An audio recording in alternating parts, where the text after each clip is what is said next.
Nilimas ang 35 milyong pisong halaga ng alahas at pera sa isang jewelry store na nasa loob ng isang mall sa Osamis City. Pati isang ATM hindi sinanto ng mga kawatang dumaan sa drainage ng mall. 3 suspect at 5 persons of interest ang hawak ng pulisya. Na-trace sila dahil sa lagusang tumuloy sa isang peryahan. Tunghayan sa aking eksklusibong pagtutok.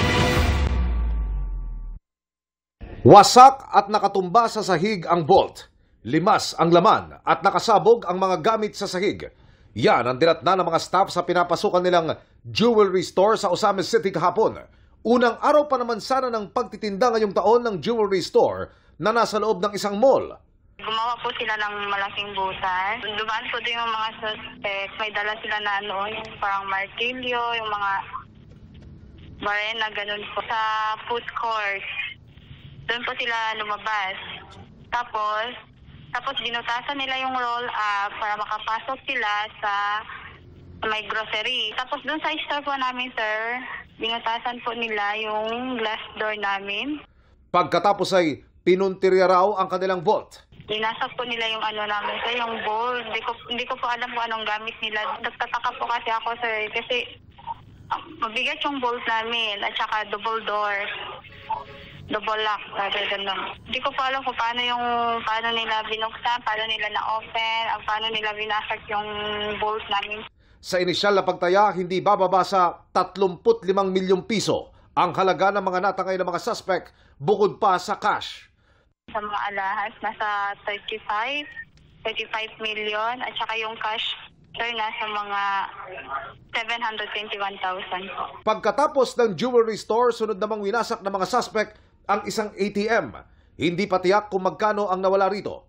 Sa investigasyon, lumabas na lumusot ang mga suspect sa drainage system. Saka gumawa ng butas hanggang sa marating ang ilalim ng shopping mall. Doon sila sa may parang food court, sir, nakapasok. Ginamitan nila ng mga equipment, sir, para mabuksan nila yung parang harang niya na metal. May mga hawak na CCTV video ang mga otoridad pero hindi raw ito ang kuha sa loob ng alakasan.